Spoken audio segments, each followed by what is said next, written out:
പായമ്പൽ ശത്രുഘ്ന ക്ഷേത്രം.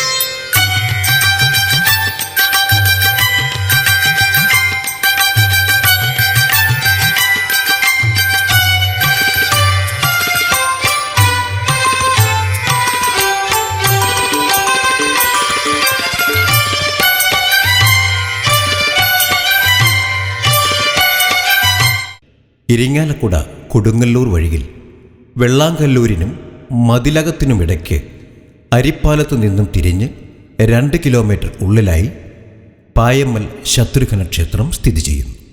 ശത്രുദോഷ നിവാരണത്തിനും സമ്പൽ സമൃദ്ധിക്കുമായി ചന്ദനം ചാർത്തും സുദർശന പുഷ്പാഞ്ജലിയുമാണ് പ്രധാന വഴിപാട്. 4 അമ്പലങ്ങളിൽ 3 ക്ഷേത്രങ്ങളിലും വൃത്താകാരമായ ശ്രീകോവിലുള്ളപ്പോൾ പായമ്മൽ ചതുരാകൃത രീതിയിലാണ് കാണപ്പെടുന്നത്.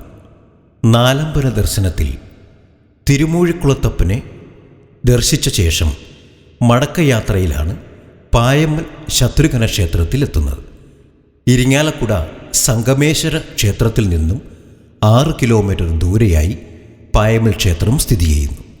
ശ്രീകൃഷ്ണ ഭഗവാൻ ദ്വാരകയിൽ വെച്ച് പൂജിച്ചിരുന്ന 4 ചതുർബാഹു വിഗ്രഹങ്ങളിൽ ഏറ്റവും ചെറിയ വിഗ്രഹമാണ് ഇവിടെ പ്രതിഷ്ഠിച്ചിരിക്കുന്നത്. ലവണാസുരൻ്റെ ആക്രമണത്തിൽ നിന്നും രാജ്യത്തെ രക്ഷിച്ചത് മഹാവിഷ്ണുവിൻ്റെ അംശാവതാരമായ ശത്രുഘ്നനാണ്. അനന്തശായിയായ മഹാവിഷ്ണുവിൻ്റെ തൃക്കൈയിൽ ശോഭിക്കുന്ന സുദർശന ചക്രത്തിൻ്റെ ദിവ്യ അവതാരമാണ് ശത്രുഘ്നൻ സ്വാമി. ഗണപതി പ്രതിഷ്ഠയില്ലാതെ മറ്റ് ഉപദേവന്മാരാരുമില്ലാതെ ശാന്ത സ്വരൂപിയായ ശത്രുഘ്ന സ്വാമി ദർശനം ഭക്തജനങ്ങൾക്ക് അനിർവചനീയമായ ഒരനുഭവമാണ്. പായമ്മൽ ഗ്രാമത്തിൻ്റെ മധ്യഭാഗത്തായി ശത്രുഘ്ന ക്ഷേത്രം സ്ഥിതി ചെയ്യുന്നു. പായമ്മൽ ശത്രുഘ്ന സ്വാമി ക്ഷേത്രത്തിൽ ദിവസേന 3 പൂജകളുണ്ട്. രാവിലെ 11 മണിയോടെ ഉച്ചപൂജ കഴിഞ്ഞ് നടയടച്ചാൽ വൈകിട്ട് 5 മണിക്ക് നട തുറക്കും. ദീപാരാധനയും അത്താഴപൂജയും കഴിഞ്ഞ് ഏകദേശം 8 മണിയോടെ നട അടയ്ക്കും. കരിങ്കല്ലിൽ കൊത്തിയെടുത്ത ശ്രീകോവിൽ ചതുരാകൃതിയിലാണ്. ശ്രീകോവിലിനകത്ത് ശത്രുഘ്നമൂർത്തി മാത്രം. ശ്രീകോവിലിന് തെക്ക് പടിഞ്ഞാറ് ദക്ഷിണ അഭിമുഖമായി ഗണപതി ഭഗവാനുമുണ്ട്. ശ്രീകോവിലിൻ്റെ അതേ ശിലയിൽ തന്നെയാണ് ഗണപതി വിഗ്രഹവും കുത്തിവച്ചിട്ടുള്ളത്. ഗണപതിക്ക് നിത്യവും വിളക്കുവെപ്പും നേദ്യവും മാത്രമേ ഉള്ളൂ. മുഖമണ്ഡപത്തിൽ ആഞ്ജനേയ സാന്നിധ്യമുണ്ട്. ഈ ക്ഷേത്രത്തിലെ ഏറ്റവും പ്രധാനപ്പെട്ട വഴിപാടാണ് സുദർശന പുഷ്പാഞ്ജലി. സുദർശന ചക്ര സമർപ്പണമാണ് മറ്റൊരു പ്രധാന വഴിപാട്. പൂജാവസ്തുക്കൾ നടയിൽ സമർപ്പിക്കുന്നത് പോലെ ഭക്തന്മാർ സുദർശന ചക്രവും സമർപ്പിക്കുന്നു. സുദർശന ചക്ര സമർപ്പണത്തിലൂടെ കുടുംബത്തിൽ സർവ്വ ഐശ്വര്യവും ദുരിതശാന്തിയും സാധ്യമാകുമെന്നാണ് ഭക്തജന വിശ്വാസം. കുംഭമാസത്തിൽ പൂയം നാളിൽ കൊടിയേറി 5 ദിവസം നീണ്ടു നിൽക്കുന്ന ഉത്സവാഘോഷം ഇവിടെ പ്രധാനമാണ്. കർക്കിടക മാസം രാമായണ മാസമായി ആചരിച്ചു വരുന്നു. നിത്യവുമുള്ള അഷ്ടദ്രവ്യ ഗണപതി ഹോമം ഇവിടുത്തെ പ്രത്യേകതയാണ്. ക്ഷേത്രത്തിൽ നിത്യേന നാമമന്ത്രത്താൽ അർച്ചന നടത്താറുണ്ട്. അറിഞ്ഞോ അറിയാതെയോ എന്തെങ്കിലും തെറ്റുകുറ്റങ്ങൾ സംഭവിച്ചിട്ടുണ്ടെങ്കിൽ അത്താഴപൂജയ്ക്ക് ശേഷം വിളിച്ചു ചൊല്ലി പ്രായശ്ചിത്തം നടത്തുക എന്നതും ഇവിടുത്തെ ഒരു പ്രത്യേകതയാണ്. ദാശരഥികൾക്കെല്ലാം പ്രിയങ്കരനാണ് ശ്രീ ഹനുമാൻ. സേവന തൽപരതയും രാമഭക്തിയും തൻ്റെ ജീവിത വ്രതമാക്കിയ ഹനുമാന് ഈ 4 ക്ഷേത്രങ്ങളിലും പ്രതിഷ്ഠയില്ല. ഇരിങ്ങാലക്കുടയിൽ നിന്ന് കുറച്ച് തെക്കോട്ട് മാറി നടവരമ്പ് ഗ്രാമത്തിൽ ശ്രീ ഹനുമാൻ ക്ഷേത്രം സ്ഥിതി ചെയ്യുന്നു. 4 അമ്പല ദർശനം പൂർണ്ണമാകണമെങ്കിൽ നിഷ്കാമ ഭക്തിയോടെ ദാശരഥികൾക്കെല്ലാം സംരക്ഷകനായി നിൽക്കുന്ന ആഞ്ജനേയ സ്വാമിയെ കൂടി ഓർക്കണം. 4 അമ്പല ദർശനം പുണ്യദർശനം.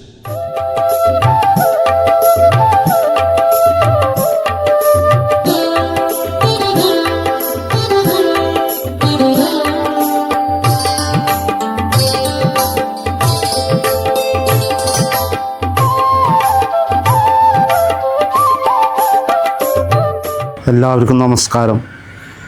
പായമ്മൽ ശ്രീ ശത്രുഘ്ന സേവാ സമിതി നടത്തപ്പെടുന്ന നാലമ്പല ദർശനത്തിൻ്റെ ഭാഗമായിട്ടുള്ള മഹാക്ഷേത്രങ്ങളിലൊന്നായ ശ്രീ ശത്രുഘ്ന സ്വാമി ക്ഷേത്രത്തിലെ കർക്കിടകത്തിനുള്ള എല്ലാവിധ സജ്ജീകരണങ്ങളും നല്ല രീതിയിൽ ദ്രുതഗതിയിൽ മുന്നോട്ട് പോയിക്കൊണ്ടിരിക്കുകയാണ്. ഈ ക്ഷേത്രത്തിലേക്ക് എത്തുന്ന ഭക്തജനങ്ങൾക്ക് സേവാസമിതിയും അതുപോലൊപ്പം തന്നെ പായമ്മൽ ദേവസ്വവും എല്ലാ രീതിയിലുള്ള സഹായങ്ങളും സഹകരണങ്ങളും നൽകിക്കൊണ്ട് ഇവിടെ വരുന്ന തീർത്ഥാടകർക്ക് ഒരുവിധ അസൗകര്യങ്ങളും ഇല്ലാത്ത രീതിയിൽ വളരെ മനോഹരമായ രീതിയിൽ ദർശനം നടത്തുന്നതിനുള്ള സൗകര്യം ഒരുക്കിയിരിക്കുകയാണ് ഈ വർഷം.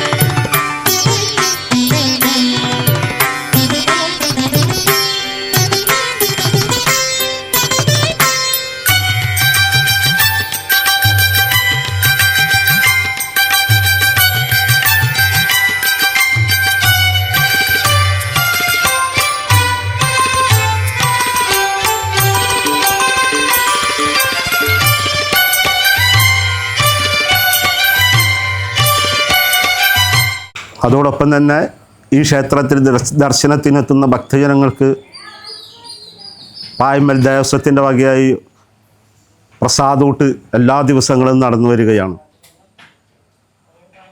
അത് ഏകദേശം ഒരു ദിവസം തന്നെ 6000-ഓളം ഭക്തജനങ്ങൾക്ക് ഇവിടെ പ്രസാദൂട്ട് നടത്തുകയും അതുപോലെ തന്നെ ശനി ഞായർ ദിവസങ്ങളിൽ 10,000-ഓളം വരുന്ന ഭക്തജനങ്ങൾക്കും പ്രസാദൂട്ട് നടത്തുന്നതിനുള്ള സൗകര്യം ഞങ്ങളോട് ഒരുക്കിയിട്ടുണ്ട്. ഈ ക്ഷേത്രത്തിനെ സംബന്ധിച്ചിടത്തോളം പറയുകയാണെങ്കിൽ ഏകദേശം 2000 വർഷങ്ങൾക്ക് മേലെ അത്രയും വളരെ പുരാതനമായിട്ടുള്ളൊരു ക്ഷേത്രമാണ്. ടിപ്പുവിൻ്റെ പടയോട്ടക്കാലത്ത് ഈ ക്ഷേത്രം ജീർണാവസ്ഥയിലാവുകയും അതിനുശേഷം നല്ലവരായ നാട്ടുകാരും ഭക്തജനങ്ങളും കൂടി ഈ ക്ഷേത്രത്തിൻ്റെ പുനരുദ്ധാരണ പ്രവർത്തനങ്ങൾ ഏറ്റെടുത്ത് വളരെ നല്ല രീതിയിൽ മുന്നോട്ട് പോയിക്കൊണ്ടിരിക്കുകയാണ്.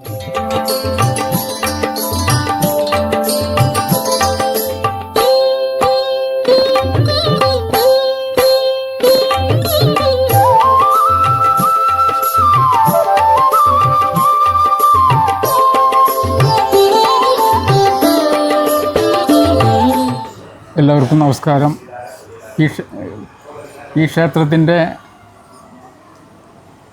ശത്രുഘ്ന സേവാ സമിതിയുടെ ഒരു മെമ്പർ എന്ന നിലയ്ക്ക് അഭിമാനത്തോടെ പറയേണ്ട ഒരു ഘട്ടമാണ് എനിക്ക് പറയാനുള്ളത്. അതിപ്രശസ്തമായ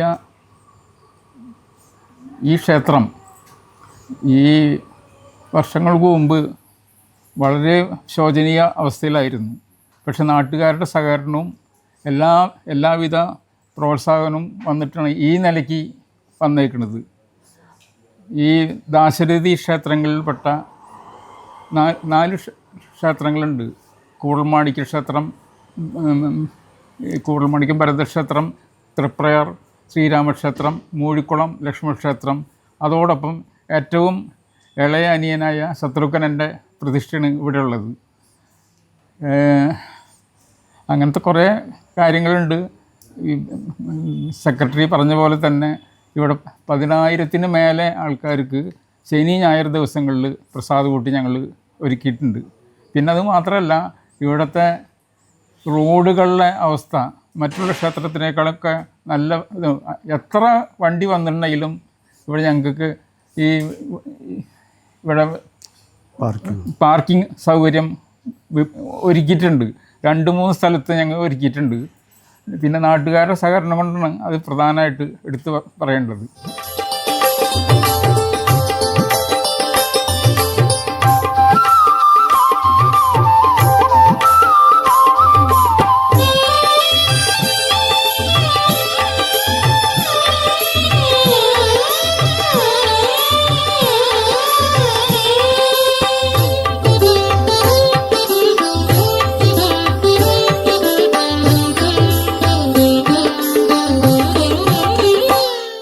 ക്ഷേത്രത്തിലേക്ക് വരുമ്പോൾ ഗുരുവായൂർ ടച്ച് ചെയ്ത് വരുന്ന ആൾക്കാർക്ക് ഫസ്റ്റിൽ തന്നെ ആദ്യമായിട്ട് ശ്രീരാമക്ഷേത്രം തൃപ്പയാറ്, അത് കഴിഞ്ഞ് കൂടൽമാണിക്യം ക്ഷേത്രം, ഭരതക്ഷേത്രം, അവിടെ നിന്ന് ഒരു 8 കിലോമീറ്റർ ദൂരത്തിൽ വന്നു കഴിഞ്ഞാൽ പായമ്പ ശത്രുഘ്ന ക്ഷേത്രം കിട്ടും.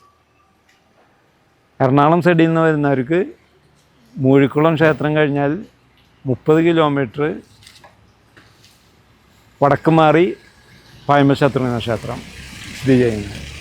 പൂമംഗലം വില്ലേജിൽ അരിപ്പാലം പോസ്റ്റിൽ പായമ്പ ശത്രുഘ്ന ക്ഷേത്രം സ്ഥിതി ചെയ്യുന്നത് 30 കിലോമീറ്റർ ദൂരം. ഇവിടുത്തെ പ്രധാനപ്പെട്ട വഴിപാട് ശത്രു സംഹാര മന്ത്രാർച്ചന, സുദർശന പുഷ്പാഞ്ജലി, സുദർശന ഹോമം, മീനൂട്ട് ഒക്കെ എല്ലാമാണ് പ്രധാന വഴിപാടുകൾ. പിന്നെ പ്രധാനമായിട്ട് പറയാനുള്ളത് പ്രസാദൂട്ട്.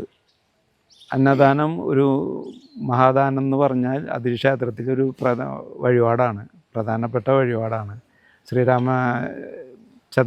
ശ്രീരാമദേവൻ നടത്തിയ ഒരു യാഗത്തിൽ അവിടുത്തെ ഭക്ഷണത്തിൻ്റെ മറ്റേ താമസ സൗകര്യത്തിൻ്റെയും ചാർജ് ശത്രുഘ്ന ദേവന് കൊടുത്തു എന്നാണ് ചരിത്രം. അത് ഭംഗിയായി നടത്തിയതിൻ്റെ പേരിൽ ആ ഒരു വഴിപാട് അതിന് എല്ലാ ഭക്ഷണത്തിൻ്റെ അന്നദാന പരിപാടികളും ശ്രീരാമൻ ശത്രുഘ്നനെ ഏൽപ്പിച്ചു എന്ന ഐതിഹ്യം വെച്ചുകൊണ്ട് ഇവിടെ അന്നദാനം ഒരു പ്രധാന വഴിപാടായിട്ട് നടത്തുന്നുണ്ട്. എല്ലാ ഭക്തജനങ്ങളും കർക്കിടക മാസത്തിൽ ഭക്ഷണം ഇവിടെയാണ് കഴിക്കാൻ എത്തുന്നത്. അവസാന ക്ഷേത്രമായ പായമ്പിലാണ് എത്താറ്. ഒത്തിരി ഭക്തജനങ്ങൾ അതിനുവേണ്ടി അന്നദാനത്തിന് വേണ്ടി സംഭാവനകളും വഴിപാടുകളൊക്കെ നൽകി നല്ല രീതിയിൽ നടന്നു പോകുന്നുണ്ട്.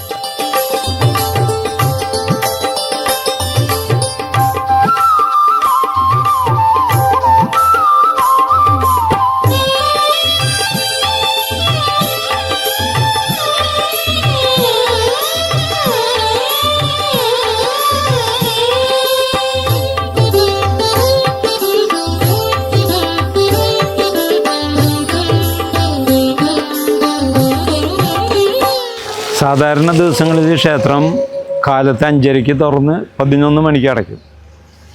വൈകിട്ട് 5:30 തുറന്ന് 7 മണിക്ക് അടയ്ക്കും.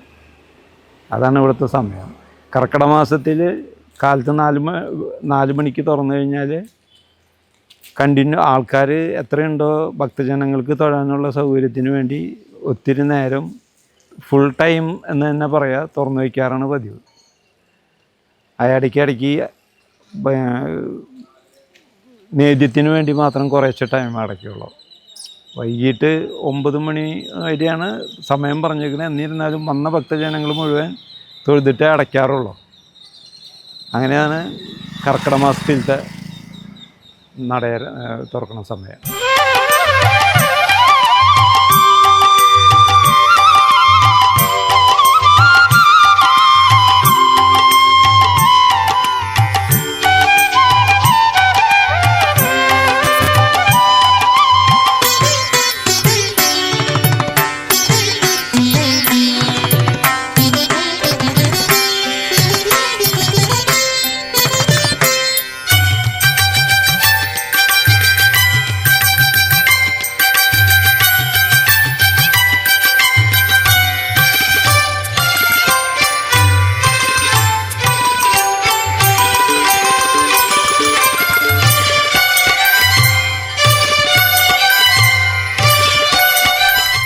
ഭൗതികമായ ആഗ്രഹങ്ങളിൽ നിന്നും ദുഃഖങ്ങളിൽ നിന്നും മോചനം നേടി ഈശ്വര സാമീപ്യത്തിലൂടെ ആന്തരികമായ ഉണർവും ശുദ്ധിയും നേടുകയാണ് ക്ഷേത്ര ദർശനത്തിൻ്റെ ലക്ഷ്യം. ക്ഷേത്രങ്ങളെ ശാസ്ത്രീയ രീതിയിൽ പരിശോധിച്ചാൽ അവ കേവലം ആരാധനയ്ക്കായുള്ള കെട്ടിടങ്ങൾ മാത്രമല്ല, മറിച്ച് പ്രപഞ്ച ശരീരത്തിൻ്റെയും വിഷ്ടി ശരീരത്തിൻ്റെയും പ്രത്യക്ഷ മാതൃകാ രൂപങ്ങൾ തന്നെയാണ്. ദേഹോ ദേവാലയ ജീവോ ദേവ സദാശിവ എന്ന തന്ത്രശാസ്ത്ര പ്രയോഗം ഇതുതന്നെ സൂചിപ്പിക്കുന്നു. കേവലം സ്ഥൂല ശരീരത്തിൻ്റെ മാത്രമല്ല, മറിച്ച് സൂക്ഷ്മ ശരീരത്തിൻ്റെയും കൂടി പ്രതീകമാണ് ക്ഷേത്രങ്ങൾ.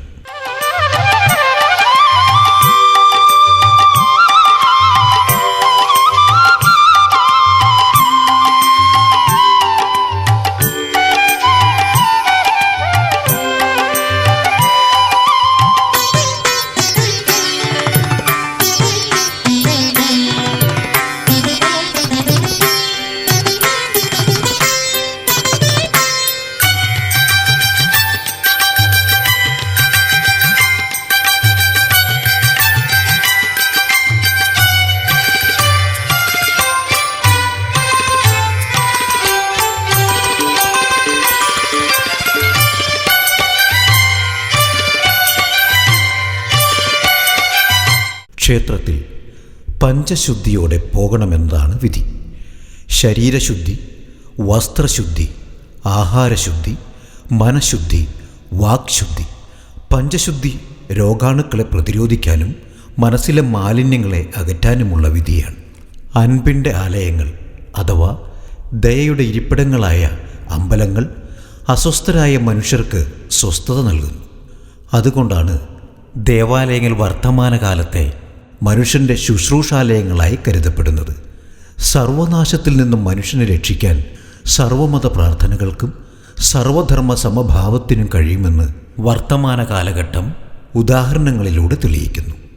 ഇടത്തുനിന്നും വലത്തോട്ട് ക്ഷേത്രം പ്രദക്ഷിണം ചെയ്യുമ്പോൾ മനുഷ്യൻ ഈശ്വരനുമായി കൂടുതൽ അടുക്കുമെന്നും ജന്മാന്തരങ്ങളിൽ ചെയ്ത പാപങ്ങൾ പോലും നശിക്കുമെന്നും വിശ്വസിക്കപ്പെടുന്നു.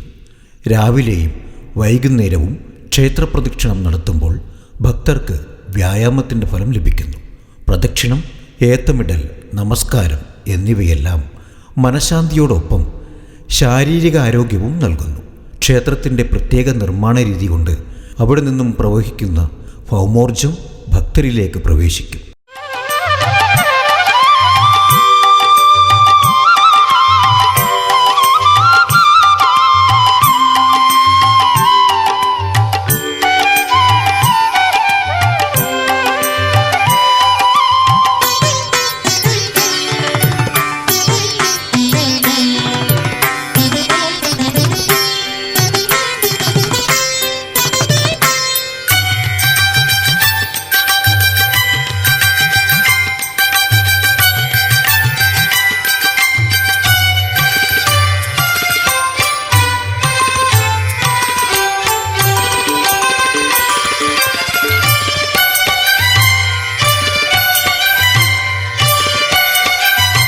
ക്ഷേത്രം പാദരക്ഷയില്ലാതെ ചുറ്റണമെന്ന ആചാരം ശാസ്ത്രീയമാണ്. ആയുർവേദാചാര്യനായ സുശ്രുതൻ കൈവിരൽ വെള്ളയിലും കാലിനടിയിലും നിലകൊള്ളുന്ന പോയിന്റുകൾ ശാസ്ത്രീയമായി പഠിച്ച് വിവരിക്കുന്നു. കാലടി ഭൂമിയുമായി സ്പർശിക്കുമ്പോൾ മനുഷ്യന് ഭൂമിയുമായി സ്വാഭാവിക സ്പർശനമുണ്ടാകുന്നു.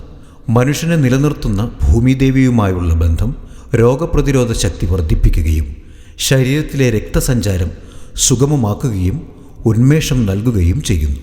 പാദരക്ഷയില്ലാതെ നടക്കുന്നത് ആരോഗ്യത്തിന് ഗുണകരമാണെന്ന് ചരക സംഹിതയിലൂടെ ചരകൻ ഉപദേശിക്കുന്നു. മഹാമര്യാദ, ബാഹ്യഹാര, മധ്യഹാര, അന്തഹാര, അന്തർമണ്ഡലം എന്നീ പഞ്ചപ്രകാരങ്ങൾ ദേവൻ്റെ സ്ഥൂല ശരീരത്തിനെയും ശ്രീകോവിൽ, ദേവപ്രതിഷ്ഠ, ഷഡാധാരങ്ങൾ എന്നിവ സൂക്ഷ്മ ശരീരത്തെയുമാണ് സൂചിപ്പിക്കുന്നത്. ചില വാസ്തുഗ്രന്ഥങ്ങൾ ഈ പ്രകാരങ്ങളെ ദേവശരീരമായി അന്വയിപ്പിച്ചിട്ടുണ്ട്. വിശ്വകർമ്മ ഗ്രന്ഥം ഇപ്രകാരത്തിൽ ഗർഭഗൃഹം ശിരസായും അകത്തെ ബലിവട്ടം മുഖമായും മണ്ഡപം ഗളമായും നാലമ്പലം കൈകളായും പുറത്തെ പ്രദക്ഷിണ വഴി കുക്ഷിസ്ഥാനമായും പുറംമതിൽ മുട്ടുകളായും ഗോപുരങ്ങളെ ദേവപാദമായും സങ്കല്പിച്ചിരിക്കുന്നു.